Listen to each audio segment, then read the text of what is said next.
Hey guys, welcome to the Shack. This is episode 7, and episode 7 can't be done any other way than talking about knives. I think that is the way to go in episode 7. We are excited to be here. We hope you enjoy listening, and we want to thank you for listening. Now, it would help us out if you go subscribe. That way you won't miss an episode. And how can they do a review and stuff for us, Mikey? If they listen on iTunes, they can rate and review the podcast, and that helps us show up in the search results. And that way more people can find us. Do you want some more LTWK stuff? Well, here's what you got to do. You got to go to the Facebook. You got to go to the Instagram. Check out our YouTube. We have tons and tons of stuff out there. And if you're not a member of the Pout House, the question to you is... Why? Why? Why, LT? Well, because there's a bunch of great guys in there. We have fun. We go camping. There's lots of good topics. threads in both on knives. We have Trucks. gun threads, truck threads. Guns, Just cool stuff. adult beverages. Yep. So don't forget. Camping. So if you guys Coffee. aren't a Pout House member, Coffee. definitely check it out. There's a lot of knife stuff going on all the time. And we throw up one-offs here and there and specials and red walls. And if you don't know what a red wall is, join the Pout House.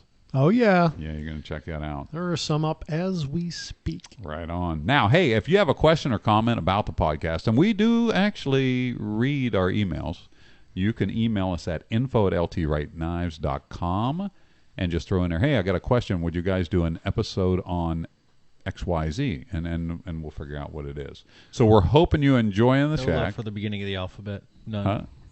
Well, no, because we already covered the first part. Oh, okay.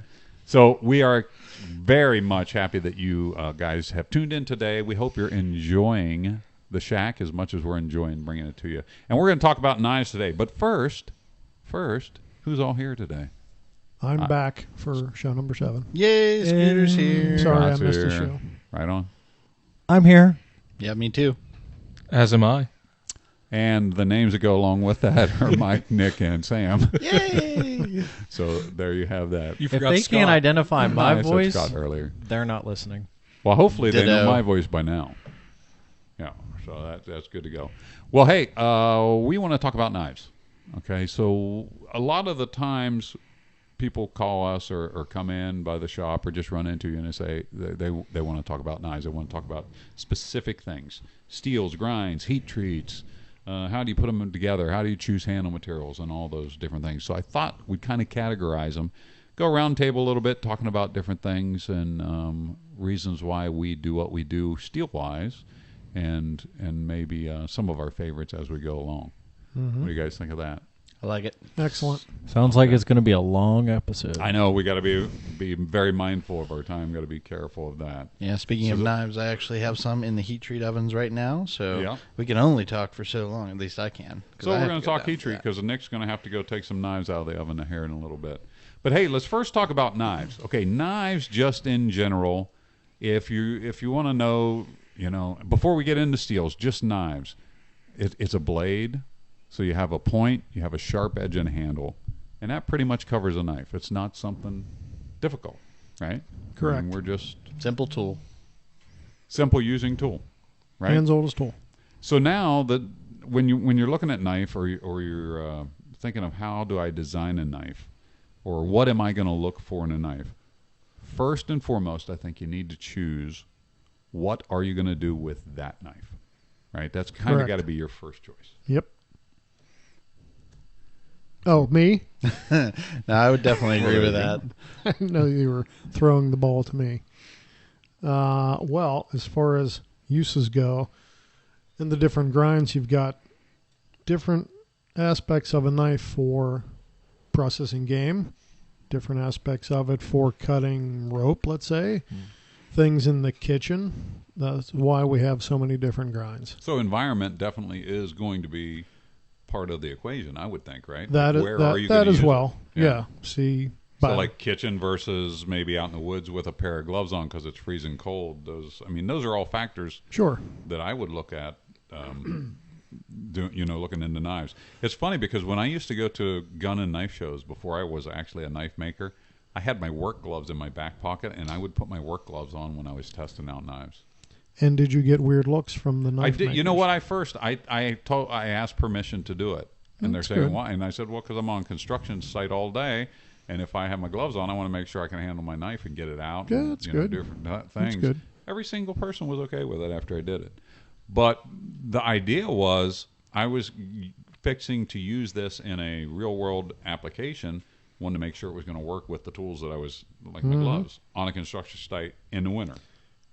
Not to date you, but is this pre-mechanics gloves era? Oh, yeah. Okay. These are probably cloth and rag wool and farmer's gloves. Okay. Is probably what I was wearing. One or all three, depending on how cold it was. Okay. So I'm thinking environment, just like you said, kitchen versus camp versus... Well, use sand, yeah, inside, outside. Lots of variables. And you can pick just our knives, just because I know them the best.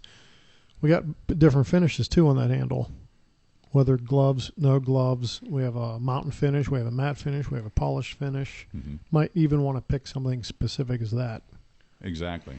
So the knife idea or the knife look, size, style are major factors.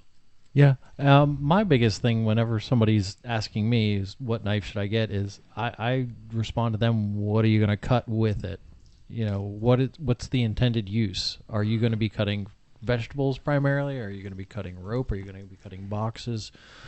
Because if you're buying a knife, you want to suit the edge, the grind, to whatever cutting task is going to be accomplished 80% of the time. Because if you get a knife and it's a scanty grind and you're going to be slicing cheese with it, generally not going to work out very well for you. So I always go back to the what are you going to cut? So when you're looking at a knife, although size of the knife kind of probably that'd be like a fillet knife. You want a nice flexible long blade for filleting fish versus a 2-inch, stiffer blade. You definitely wouldn't have as much luck. So I agree with you 100% on like what is the main task of that knife. You might want to use it that way. How important is grip and the way the handle fits? I think that's a really important factor in any tool, but especially with a knife, because there's so much potential for, hurting yourself in a lot of situations. I mean, if you're someone, and I mean, think about all the different applications where you see knives used. There's military, there's hunting, there's law enforcement, there's everyday tasks like opening boxes and stuff. I mean, it really is the original multi-tool, essentially, because anything that needs separated, that's what you use your knife for. So, I mean, your grip and how you hold it and, how you use it with that handle, I mean, that's kind of a make or break. So, I know there's like, the two primary philosophies of the one tool option for everything, and a lot of people seem to like that. And then there's the other school of thought where it's you pick the particular knife for the particular situation. And it seems like you see that in almost more of like the Japanese way of thinking about knives and edge tools like that. You see that this knife is perfect for this, but not for that. Whereas in a lot of the Western world, you see more of the, well, I want this to do everything kind of idea. The every tool's a hammer. Right. And neither, I think, are wrong, and neither are perfectly right, or, each has its benefits and its detractors. Well, how many of you guys have been working on a truck and not had the right tool, but made it work? Something else would work? But that doesn't mean that it was intended for a one-tool option, that knife, but in a pinch it could do X. There's a reason they make adjustable wrenches. Right. Well, I totally agree. Right. And I like the idea of the knife being the idea of having the one-tool option, but it's very hard to make it so. Whereas you find it for that best suited use, right. Whether it be a like if you're mainly going to be in the kitchen, get a kitchen knife that really works fantastic in the kitchen, and then you use it or learn how to use it a little bit in the bushcraft or in the field dressing game or whatever other area you may want to use it in, because it'll do a fine job. It just won't do an excellent job because it wasn't like specific for that task. Right. Well, and I always kind of come back to the example you give of the shotgun rifle handgun. Mm-hmm. You can use a shotgun to shoot 1,000 yards. It's not going to work very well, but you can do it. And you can't blame the tool because you used it incorrectly because Right. it's a great tool. Exactly. So that's a big thing when you're choosing knives and when you're looking at knives. I would think that matters.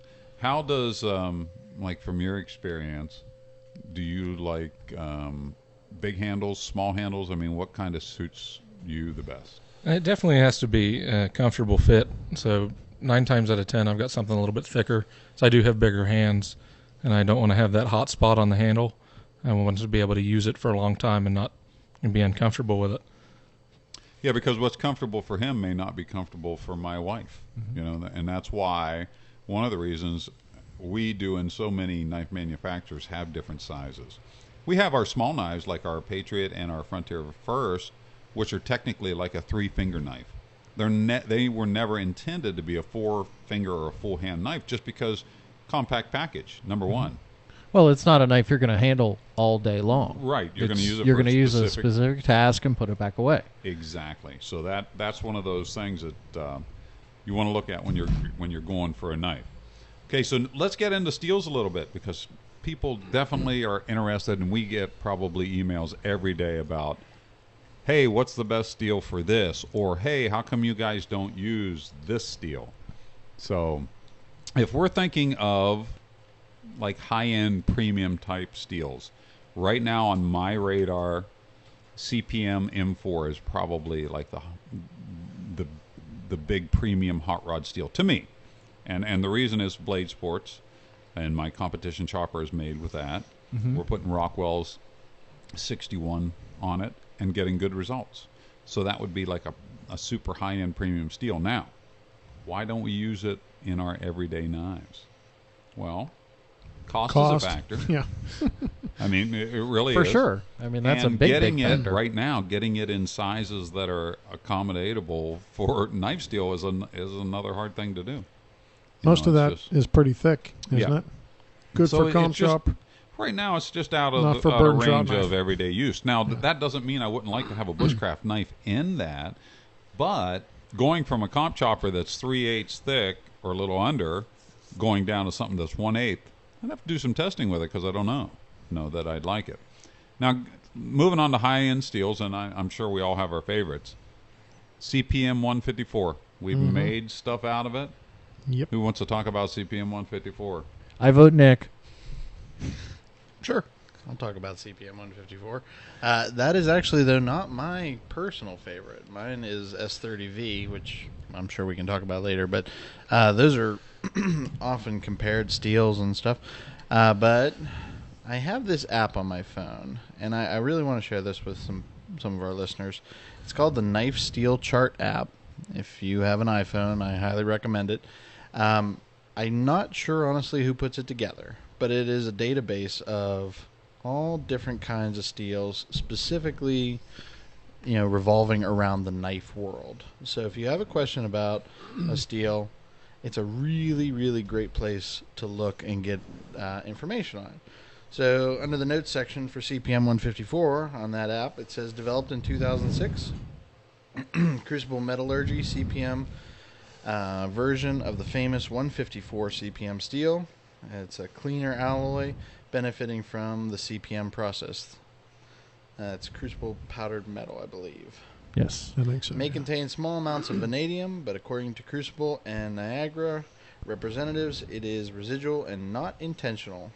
And then it gives the actual chemical breakdown, the various makers, cross-references, and proprietary names for that steel. So whenever it's made for anyone and they put a different name on it, but it's essentially the same material, it lists that on there too. So How stainless is it? Pretty stainless as far as my personal experience goes. It doesn't actually give you like a percentage of like how resistant it is to rust or anything like that.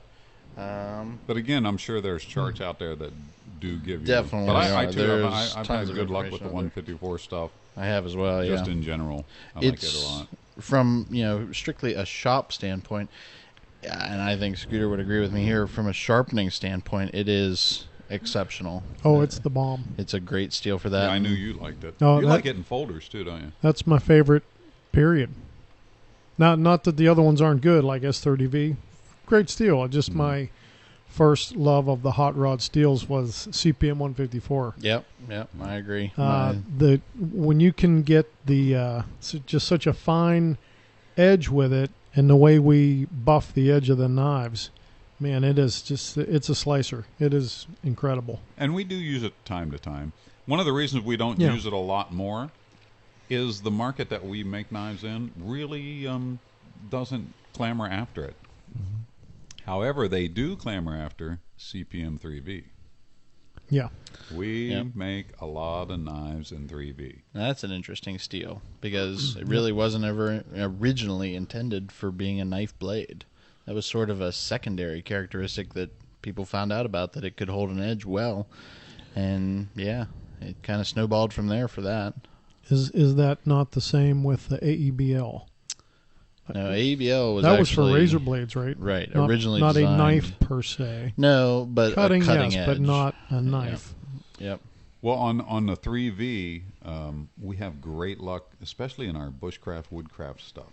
People really like, because it's a toughness thing. Yeah. 3V for sure. is world-renowned for a toughness of their blade. Well, that was what it was originally designed for, was impact and wear resistance. Absolutely. Like to have the best characteristics, or the best of those two characteristics in a metal. Now, that is a costly blade, so naturally when you go in and you buy product in CPM 3V, it's probably going to cost more than a 1095 blade, just purely based upon the cost of the steel and the time it takes to work it down, because we have to it is a scale booger off of it, as opposed to buying precision ground stuff that we buy. Yes, for So, sure. On our end, there is a lot more work in it. Now, Sam, you do a lot of grinding on the CPM 3V. What are the pluses to that on the actual grinding side? Because you grind it both pre and post heat treat.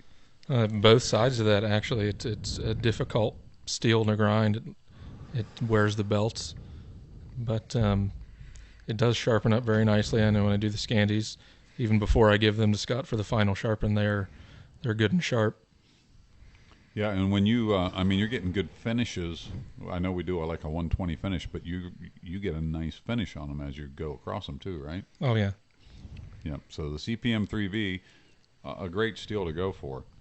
Now, CPM 4V, I believe I have a competition chopper out of that, but Yes. one of my choppers is. Before you got your M4 knife, it was 4V. Before my M4, and we don't use that as a steel through the shop I think that cost to benefit ratio of the 4V is kind of what precludes it from being used a lot more. Right. So, can't really speak about 4V too much, other than I thought it made a great chopper. Like it a lot for that aspect. Would definitely make some big knives out of it. Again, haven't had an opportunity to play with it in thinner, more slicing steels, slicing grinds, and like a 1/8 or 3/32 to tell you a lot about it. Another one of the steels that we haven't used quite a bit, but Nick mentioned it earlier, the S30V. Again, to me, for folders, kind of liking it. Anybody want to talk about 30V? It's my favorite folder steel. That's yours? Okay, good.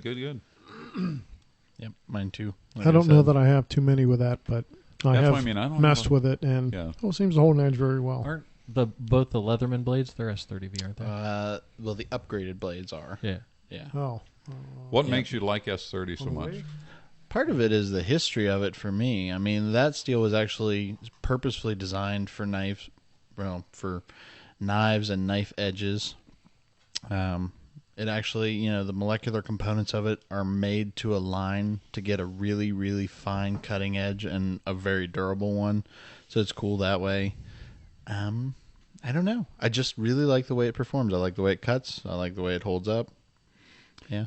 Well, sometimes you just kind of fall in love with something for no real reason. I mean, there's people that like, Volkswagen Beetles or Chevettes. Whoa! Now, that was my first off-road vehicle. Was a Chevette. If it was a Vega, that would have been different. But a Chevette, I don't want to go Please off tell topic me you had here, a but T-top cut into Mine it, was too. a Chevy Cavalier. at the time I got my Chevette, 54 I was CM. reading Four Wheeler magazine, and then they had a review of a Range Rover, and one of I the would have bought a Chevette. No, not for that. one of its great attributes, coil springs all around, good axle flex. I'm like, my Chevette has coil springs all the way around. But no axles. I'm going to take it off-road. He's gonna flex it out. I'm gonna flex it out. Yeah, very good. More than once it came home with mud, bumper to bumper, and all you could see was where the wipers ran. Wow. There you go. Yeah. Because rally car. It's stealth mode Yeah. for the I woods. found an off-road track by the bicycle shop. So when you get into different steels, now my personal favorite years ago was D2. I like D2. Big fan It's of a cool D2. steel. Yeah. Still am Good a fan stuff. of D2. Back then I was doing a lot of polishing on 440C and different things. D2 had a habit of orange peeling, if you're familiar with that look, when you would do a full polish. And that's when I started doing a lot of satin stuff and got real good at the satin finishes, was basically because of D2. But I think one of what I really liked about D2, because at the time I was such a fan of it, my knives were mainly field dressing, game, maybe some kitchen prep, camp kitchen stuff. And boy, a 60 Rockwell, what a great knife. What a great edge holding knife. Yeah. Now, they're not stainless. They're close, but they're not stainless. So I was a big fan of the D2. Scott had mentioned earlier the AEBL, and it had started life as a razor blade steel. Yep. One of the reasons that I think we gravitated to AEBL was that we liked 12C27. Yep. Like it's the, right in what was that the other one? family. 13C 26. 26. Yep. Like those steels quite a bit. Well, ABL come in with the same properties, and we were able to do things with that steel that we were quite impressed with, and still are today, and that's why we still use AEBL, Yeah, especially that's on our good kitchen stuff. stuff. Yep. What a fantastic 330 steel. seconds. Oh, yeah. It's nice. And if you're familiar with Nitro V, that's a pretty commonly used industry steel. That's considered very high end. AEBL is actually almost identical. Nitro V has nitrogen and vanadium that AEBL does not. But property-wise, otherwise, they're pretty much spot on. And performance-wise, they're both really exceptional. And if you do not take care of your blades like I do, AEBL is a excellent choice. Oh, You no actually- doubt. AEBL. Any rust on your machete? Because Mike actually has a machete done in AEBL. No rust. None rust. That's good. I love my That kitchen that set is a now. testament right there. Right? You know, my wife lets me use our knives at home sometimes, and That's nice. they hold a very nice edge, I do. and they cut quite nice, especially in 330 seconds. Boy, some of those just because of the thin steel, wow, just crazy good. Yep. Okay, so we gravitate to AEBL. Now we use tons and tons of A2. The main reason we like or use A2 is because I liked it when we started making bush knives, and we started making our Genesis and stuff out of A2. Well, I it's was just a huge good A2 combination of all of the things that you want out of a bushcraft blade. fan. All the way around. I mean, even today, I I would agree still with would that, carry an yep. A2 knife all day long. As a matter of fact, my Genesis is in A2. I like that knife. Great to sharpen. A little harder than 01, but yeah, it's field sharpenable. Yeah, for but sure. it's not rustomatic. And I'm not I hating know. on Good 01 point. because 01 is a fantastic steel. It's very resilient and very tough and very serviceable. But A2 is just, it's all that stuff. Yeah, it takes a little more work, but man, does it hold up better. And you you grind a ton of it. So what's your thoughts on A2? It definitely polishes up nice on the Genesis, and it does grind pretty easily. Even after heat treat? Yep. You got good luck with it? hmm I think it stays fairly straight coming out of the ovens, right? Yeah, for sure. What is the hardest one to keep straight out of the oven? AEBL. Really? Yep, for And sure. that's because it's probably got memory in the coil and Partially that, and then also partially since we use a little bit thinner stock with that most of the time. I think that plays a part in there too. Yeah, there's but- not a lot of material there once Right. it's ground. Right. It's also the hardest one to keep straight while you're grinding it. Yep. Because once it gets hot, it tends to go back to And being it's that bent. memory coming through again. right. And now you're talking about pre-heat treat Yeah. grinding when you're talking about getting Well, hot. that's the Yes. only steel we have to send out to be Yeah, normalized we too. normalize that ahead of Yeah. time too, just to get it out. But boy, once it's all zeroed in, good stuff. So 01, you mentioned 01 a little bit earlier. We used tons and tons over 01 over the year. The GNSs are in 01. Gary Wine's Bushcrafters versions in 01. Sauspus. Sauspus is Gen in 3. 01. Now, the reason behind that is 01 is what I like to call a forgiving steel. Not only on the knife maker side, but on the user side, too. Relatively easy to sharpen, right? Oh, yeah, for sure. What about field sharpening 01? No problem. It may be just a hair harder than 1075, similar attributes, but yeah, 01 is good. Leather belt and a nice rock out of the crick, sharp knife. Yep. So, and then they hold a nice edge for quite a while. Yeah, yeah. And I find 01's quite tough. If it weren't for the fact Yes. that it rusts, if you Rusts? look at it, I think a big part of that is on the user. If you too. look I at it mean, wrong, it rusts. I mean, 01 is great for a forging steel too.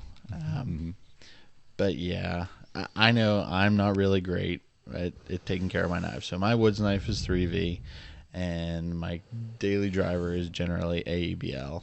And I've had an 01 knife a few times, and it just is too much. Like I'm always having to oil it, and then I Yeah, forget, and then We've had problems I end here up with at the pitting. shop. Yep, You know when it is humid out, Yep, and you know when the guys who the rust people. rusters. don't roll knives down and are dust impregnated, when they are touching then the other guys, then they leave a thumbprint. Yeah. Yeah, it's funny. Certain people, based on the acidity of their bodies and stuff, That can yeah, actually cause rust on blades. huge. yeah. Oh yeah. Back in my bike shop days, we used to call those caustic sweaters because they would ruin a bike just by their sweat dripping on it, and Yep. would eventually correct. corrode the alloys. Yeah, Yep. No, there are people that rust. Like my dad is one of those guys. He can take the ink right off a magazine page. It's just the body chemicals, and he is a ruster. No doubt. Love your dad, but I knew a guy who used the same bicycle for everything. And in the wintertime, it was on a trainer, and he would ride it indoors and sweat all over it. And he wanted to change the stem. This is a road bicycle. He corroded the aluminum stem into the steel steerer of the fork.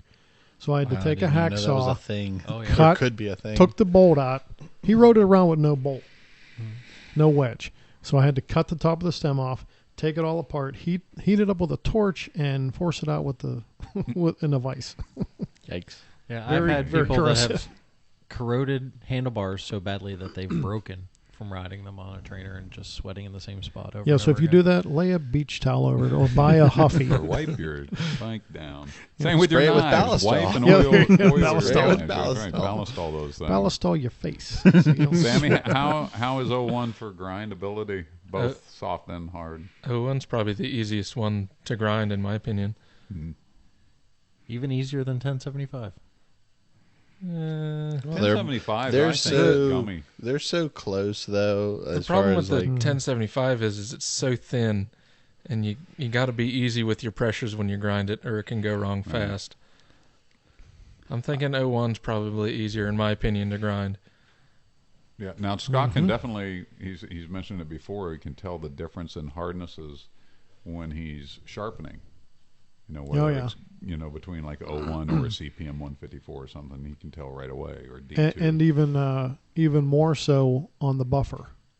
If it's 1075 or 01, 1095, something like that, a couple swipes on the buffer, she's good to go. If it was one of the hot rod steels, you either have to press much harder or make more passes. Right. And it'll 3V is a good once you get it, example of that. she's awesome, but it takes a little bit more effort. Yep. Well, we had mentioned 1075 earlier, and we haven't talked about 1095. Oh, one of the advantages of 01, though, is another quick at-home torch treating steel. Yep, for sure. As I said That's earlier, another Yeah. great user-friendly. aspect Wow, of it. I mean, you can, very little tools, you can heat treat your own stuff. And 01 is a great candidate for that because it's easily by the colors. Yes. Right? You can do it by Either color. either magnet or color. Yeah, And if you Yeah. screw it up, anneal it and start over. Right. No big deal. I mean, it's very basic. So Yeah. critical temperature is easy to get to, and quenching. Whether you're using old motor oil or whatever you have, basically, as far as that goes. We use Very proper easy. fast quench oil. Don't we worry, do. people. We do, but Yeah. right. other people don't have that.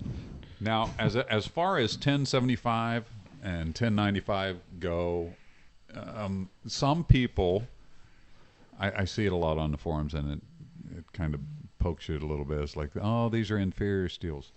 Well, I don't feel that. Horses for courses. No. I really don't. Yeah. There are super steels nowadays, I guarantee you. But I'm telling you right now, if someone went out with one of these super steels and spent a week in the woods or 30 days in the woods and they had to try to sharpen it and they had a Exactly. 1075 knife, Oh, yeah. they'd be using that knife until it was gone.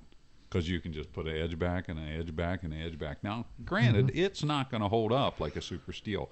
However, the flexibility that we get out of the 1075 stuff at a 57 to 59 Rockwell, yes, it's a less expensive steel. Yes, it's not a super steel, but user friendly and beginner friendly. Oh, very. For sure. You know, when you got a new guy or And something. a price point. Price point. Yeah, crazy good. Bushcrafter HC. Think about Fantastic. back in the Wild West days when they were doing all those buffalo and there were so many things going on the prairies and the plains and stuff like that. No hot rod steels then. Yeah. I mean, what were they able to do with all of those? I don't Yeah, even know what lots. the steel was, to be honest with you, but it was, a lower Would have been a grade basic than carbon what we're steel. doing now.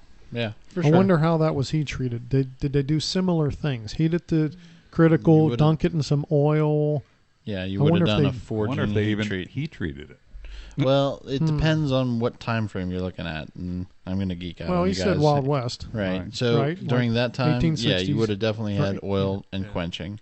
Okay. So yeah, for that period, you would definitely have, a hardened piece of steel that was tempered, and it would have been just a basic carbon steel. You wouldn't have seen stainless blades really. No. not Yeah, I'll especially bet not not. in the field like that. And but- probably the Rockwells were going to be lighter. I would almost bet they wouldn't have been on the higher end. See, I would almost say that you might go the other way because tempering can be so tricky when you're doing it, even in a forge a forge you're really familiar with.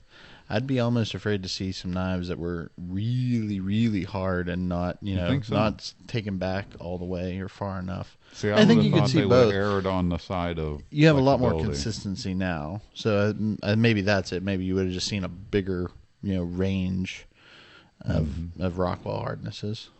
Well, that's why I say some of the simple steels, man, you just can't discount them just because there's something else available today than was then. I would take a 1095 or a 1075 knife any day of the week Oh, yeah. and be quite happy with it. Look at all the kitchen knives of the old days. Super 1/16 inch to 3/32, full flat grind stuff that just, I mean, you can go to town with it, just a quick sharpen and go. Weren't a lot of the old hickory knives done in 1075, 1095? Probably more 1095-ish. I don't know for sure. They're so close, though. One of the reasons we gravitated towards the 1075 was because we wanted to get the machetes out of them as well, Right. which we've had phenomenal luck with. I mean, what a great tool in general. is that And they machete. sharpen up nice. Yeah. Everyone that I've ever talked to about our machetes or given one to, they love it. I mean, you can beat it off of trees and rocks and this and that and the other, and it's really easy to get that edge back. Well, same thing with the Bushcrafter HCs. I mean, the 1075, we're putting them at between 57, 59, getting nice edge retention, but sharpenability, flexibility, really good properties all the way through that. Yep. So I would say that kind of covers that. 440 stainless, we don't use hardly any at all unless there's an old piece, but I used to use it a lot. I still And love the that reason I stuff, use too. it is because that's what RW used, and Oh, yeah. you kind of follow, your dad drives a Dodge, you drive a Dodge kind of thing. So that's kind of why I went that way to start with. And then I gravitated to the D2s and kept going through it. Grinds. Okay, people always have questions about grinds.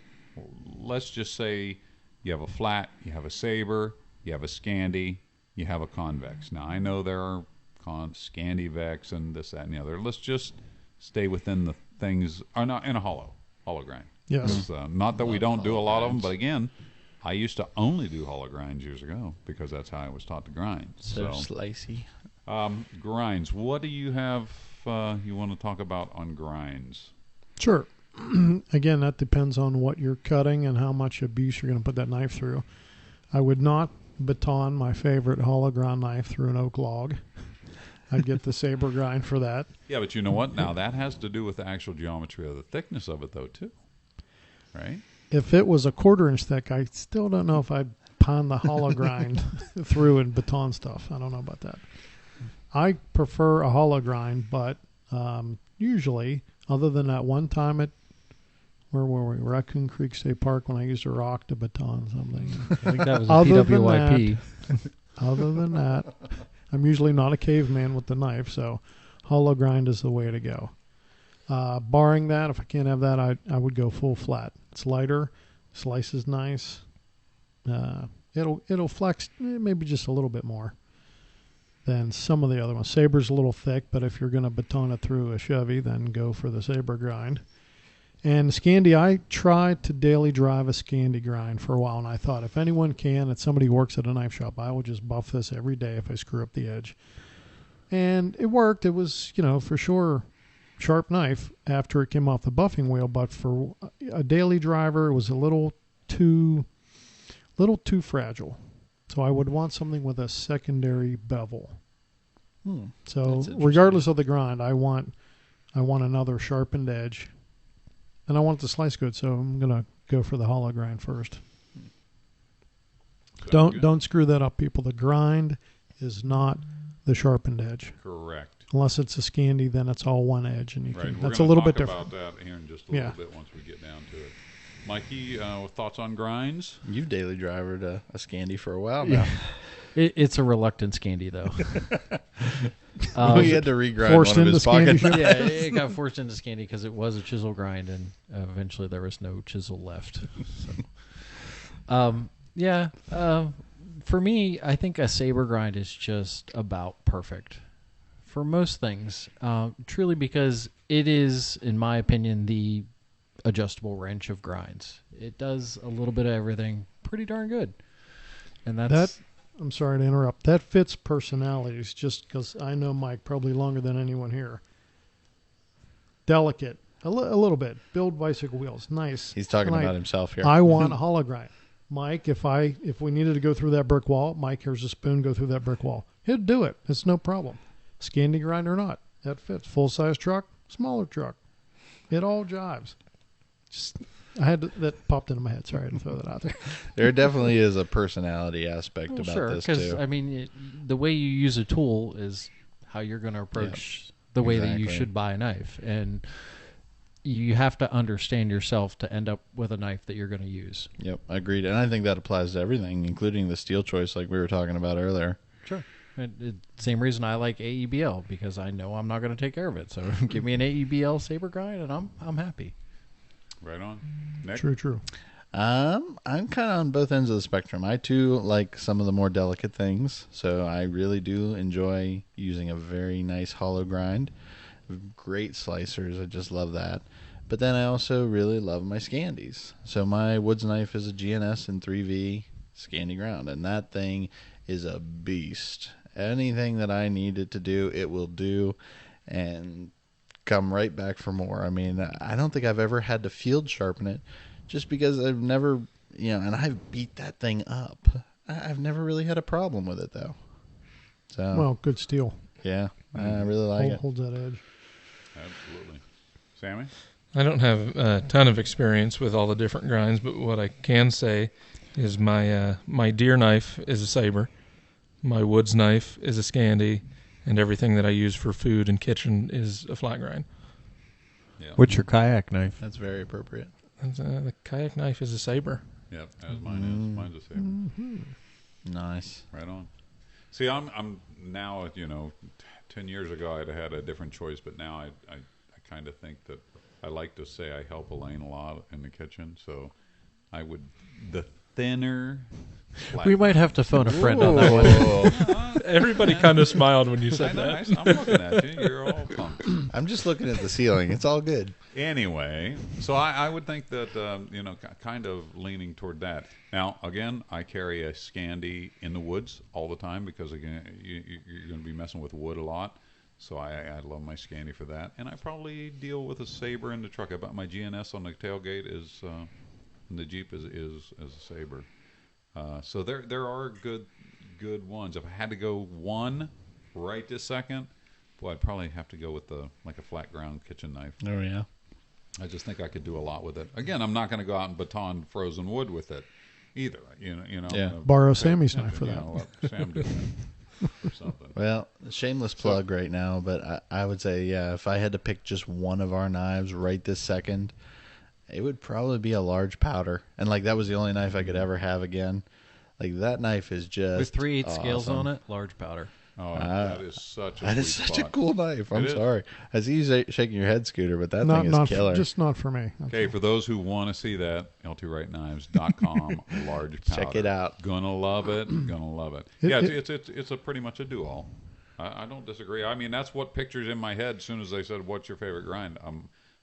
It's the flat on the large powder would probably be like the knife. I wouldn't say no to it in a saber either, but I like it. Now, I'm not sure if everyone understands geometry and kind of like when someone says, "Oh, it's got good geometry." Well, what does that mean? Well, in my opinion, it's like, well, how much steel is behind that edge? If there's a ton of steel behind there, to me, the geometry of the edge and the primary and secondary grind are maybe not what they could be for said task. And again, you got different opinions on what works, you know, this degree, that degree, especially when it comes to Scandies. Oh my gosh, yeah. You know, That's Scandi like, guys, we've had people, hey, I want my Scandi twice as high as what you make it. Well, no. you think You know, the 9 and 45 what's the debate is main bad? reason we do what we do? Because you Durability. don't know where it's going, Yep. and you don't know who's going to use it. That's right. And we have to back up our warranty. And we back up our warranty, and we have, over the years, And it performs found great. the sweet Yeah. spot for us. Yeah. Sammy, where they grind? 11.5 to 12 degrees. Yep, 11.5 to 12. That's a first pretty tight window. Yeah. Not much, right? So that- Not Yeah. much variance there. But that and a micro Half a buff, degree. we have good Yes. results with it. And that's Yeah. that's across the board steel wise. I don't think you can say, oh, Scandies are only good on the 01. I think when we do it on no. anything, we keep our sweet spot, angle, and heat treat. We're pretty consistent. I don't know that we've ever done like an S30V Scandi, but I'd be interested to try. Yeah, we have somewhere. Yeah, Yeah, not I a bet we production maybe, but no, customs. I'm but sure even we no, have like a something. one-off. I know we've done 154 CM and CPM, but I don't know if I've ever seen a 3V one, or I'm sorry, a 30V. So But yeah. I guess like when someone says, well, what does geometry kind of mean a little bit? Let's say we're doing a full flat grind knife to slice with. Sure. Well, I don't want a heavy degree behind that edge, even if it's full flat to the top. If the top's a ½ inch wide, it's going to be a wedge that you're going to split wood with. It's not going to cut a Yeah. slice of cheese. Right. I Right. mean, the And that geometry. was one of my things. I always cut a tomato, cut a piece of cheese with your kitchen knives, and you're going to know if it works or not. You'll know immediately. Yep. Yeah, I mean, you really got to think about the way that metal is going to move through whatever material you're cutting. Mm-hmm. And, I think fillet knives are a really great example because you're not just looking at the grinds then either. You're talking about the flexibility of the actual blade and how it's going to move side to side and changes it, the dynamic a little bit more. But, yeah, it's super important. I mean, you don't want to... Not that you can't. You can cut cheese with a Scandi ground knife. Oh, absolutely.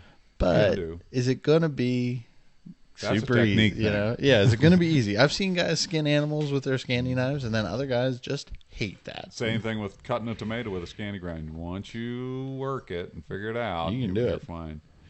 I would say geometry starts with your blade thickness, Mm-hmm. not necessarily the height of the blade, whether it be ½ inch, 1 inch, 2 inch. First and foremost, you got to start with your thickness. Then, depending on that, height of said piece of steel, that's where you're going to end up with the geometry of that flat grind, hollow grind, whatever it is. Or at least that's your starting point. And then you can change it from there. You could change the geometry of that knife by taking a full flat grind on 1/8 inch and make it a 3/4 height saber. That immediately is going to change the thickness directly behind that primary edge. Yep, how much angle you have there. So I think that brings us to primary and secondary. Okay. Yeah. What do we consider the primary edge and what we consider the secondary edge? I hope we all think it's the same. I Somebody's going to be wrong. I've heard both. No, that's what I'm saying. I've heard both, but I've heard people say the primary edge is what touches whatever you're cutting first, and then the secondary. In my head, somewhere I picked up the primary grind is what gets ground first, and that is the grind of the knife. Secondary bevel is the sharpened edge. That's and what I go with. That's the way my brain is too. Well, then that It's must saying be it where I exactly got the way.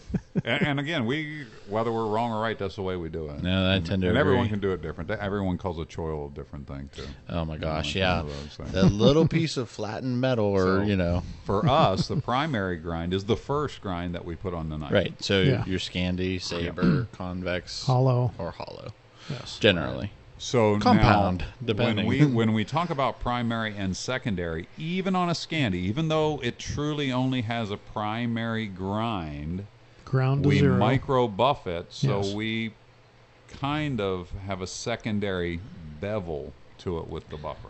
Right? Correct. Would you? Yep.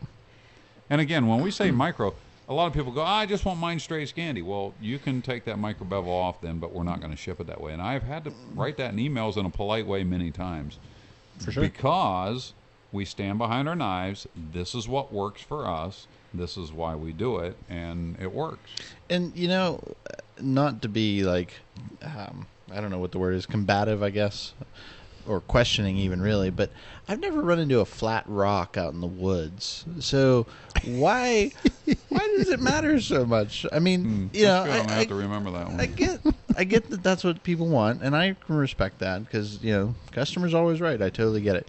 You mean on a Scandi, they Right. they want it flat, They flat, want, yeah. flat. they don't flat. want any micro bevel. Well, that's because they're using their fancy Japanese sharpening Right. stones Okay. to tune it But up. in the field, which is where a Scandi really, really shines, again, Use a piece of leather. Okay, then it doesn't matter Then- if it's 100% then, flat. The you micro know? bevel we do rocks. Right. Yeah, it's fantastic. It's actually easier to work with. Yeah, yeah. Oh, yeah. So there's my No, two no, cents. and again, we can talk for hours on primary, secondary geometry. There's a lot of things to cover. But I want to get on to heat treats because I know that everyone is you should be concerned about your heat treat because that is what makes your knife perform. Okay, your choice of steel. Where do you put it on the Rockwell scale for heat treat? Okay, now we do across the board a 57 to 59. And again, Mike, what's the reason? Because we don't know where they're going and we don't know who's going to use them. Exactly. Or what they're going to do with So them. if I would build myself a kitchen knife that goes for home, I could raise that Rockwell to 61 and be quite happy because I'm the only one that's ever going to touch it and I know what's going to happen to that knife. However, just because we do the 57 to 59 does not mean we're doing it because it's inferior. We're doing it because it's superior. We're getting Yeah. great results there, Mm-hmm. right? I mean, that's Good where- all around yes, usage and reliability. finding that sweet spot. Yep. right? Yep. Yep. So that's kind of where it is. We do some of our heat treat here, and Peter's Heat Treat does our batch work for sure. Nick runs the ovens down in the basement. He actually has some stuff in right now, I got 14 And- minutes to go. and we do heat treats and tempers. Just run us through like your standard A2. What would you? Well, I have a spreadsheet actually where I keep all my recipes for steel. So I Because can tell you exactly in a minute. you But can't you remember didn't it like all. my handwritten burn I holes did in the not. notebook notes I So had. originally, I'm going to give a little bit of background and a little bit of explanation on heat treat for those that maybe don't know. So here at the shop, Scooter used to run the oven, and we only had one when he was doing it, and he was kind of developing the process. And kudos to him for doing that. That was me just mimicking Brad and what he but, taught us. You know, you got to start. You got to have a foundation Although- to work with. We did change some things up here and there. Yeah, for sure. But Oh, then, Brad gave us a good start, no doubt. Yep. Yep. But then when I inherited that job from him, he gave me this notebook. Well, calling it a book is kind of maybe more than I it know. should. I know Six what it, pages. It was some paper I know what it that was said. loosely held together and mostly burned. job security. I know what it said. but we worked it all out. So now I have a spreadsheet on my phone and the computer and wherever else I need it. These modern day kids, I I swear. know. But yeah, so that way when I forget what recipe I'm running, I can look it up real quick and figure it out. But for those that don't know, so steel, like we were talking about all the different dynamics of that earlier, is a lot like baking. It's a lot like breads and cakes and stuff like that, because depending on the ingredients and the proportions and all that stuff, you get different results. You get, stuff that's really dense or things that are light and fluffy and everything in between, basically. So These recipes are basically the steel version of that. This is how we get all of our steels to that 57 to 59 Rockwell that LT was talking about. So for A2, generally what we would do is heat it to, make sure this is A2, yep, heat it to 1750, so that's 1,750 degrees for 30 minutes, and then we pull it to air cool. So there's air cooling steels and there's quench steels, or oil quenching steels. Yeah, This air happens quench, to oil be quench. an Yeah. air quench. Yep. Yep. And then we would temper it at 500 degrees for 2 hours 3 times. So that's like your basic process for running A2. And we're running 2 ovens so that you have the opportunity to keep things going. Because otherwise, if you're running 1 oven, you got to let that oven cool down. Yep. And there's Yes. a lot It's of a huge factors time together. And that, it was a time thing, you know. And Yeah, no, it's super before your one buddy showed up here, who was a hand forger guy, and if it wasn't for him, Bruce. Right? Gillespie. he drove up here like from Tennessee or something. He came a far way in a wee little car. Yeah, Bruce. That's Gillespie. Bruce. Yeah. Okay, okay. Because he did the, good friend of mine. he Okay. makes some really cool knives. I was doing all the heat treat at the time and going over with him what I was doing, and there were many nights that I was here way after close because of the oven, because I didn't know any better. And he said, no, you can heat treat these today, temper them tomorrow. You don't have to do it all at once. I'm like, oh, I can go home at 4 o'clock again. Okay. Yeah. And don't cool down your oven with a fan or compressed air to try to speed the process. Yeah, that's a big no-no. That's why we just got 2 open, ovens. just open the door and let it naturally. And you also have the aluminum Go plate off. quench. Yep. Yeah, we no, have that's an those interesting options. thing. Yep. Yeah, yeah. And some of those things we may have to come back and talk about. But heat treat is crucial. That is where you're going to get the performance out of your knife. Well, that's where your steel really, reaches its full potential for usability, because every steel blade is going to be better than a bronze blade or a stone blade. But then you want that steel to really, really shine, when you're comparing it to other steels. That's how you do it. You heat treat it. Mm-hmm. Now, as far as finishes go, if you do a full polish, a mirror polish onto a blade, you're going to get, just like if you were waxing a car, you're going to get the water to bead up a little bit better. That doesn't mean it's completely sealed, but you're going to get a better bead up than if you bead blast it. Yeah, where the for sure. water's going to, Yep, you're yep. opening up the pores. Well, we like a satin finish for working knives.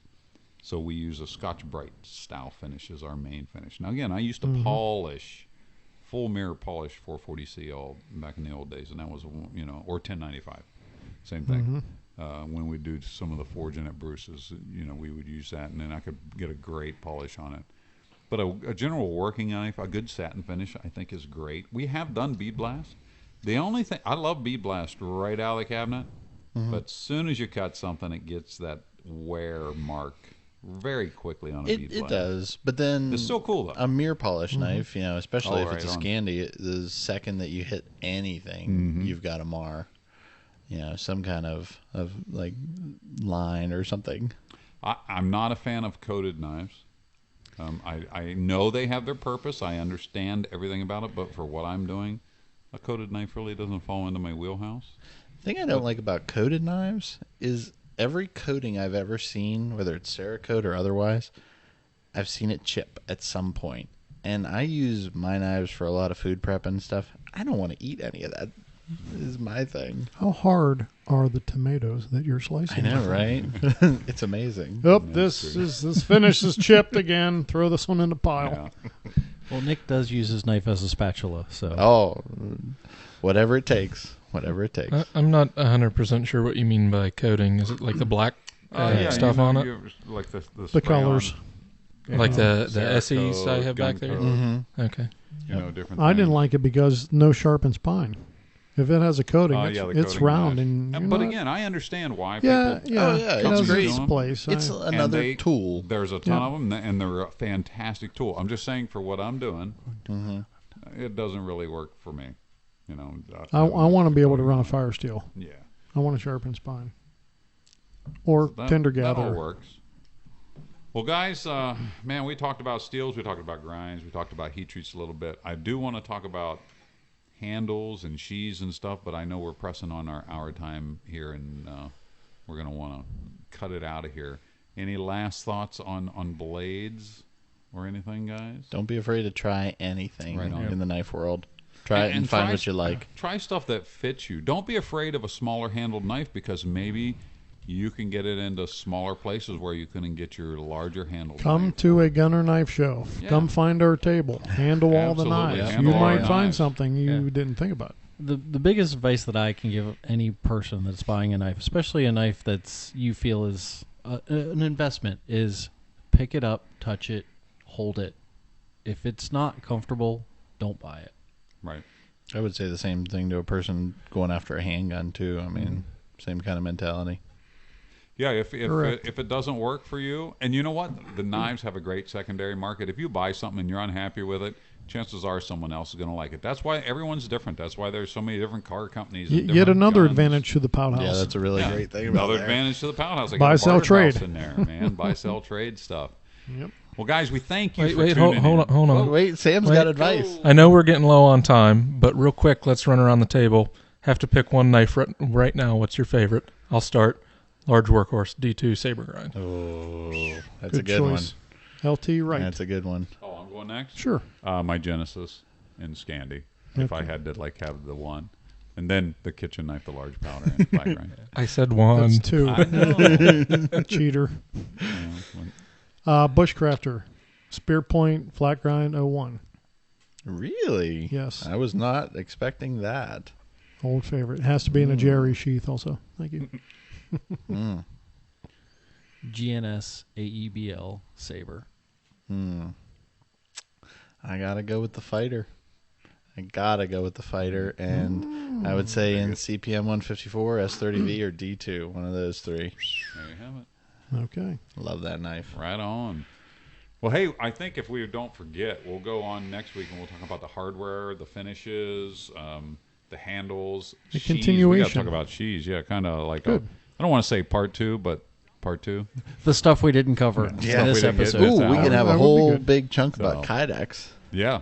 Well, we hope we gave you some information today on blades, blade designs. Please check out our website, ltwrightknives.com. We have a bunch of different sizes, steels, finishes, handle materials, sheath options. I think we should have something for you. But thanks for supporting the Shack.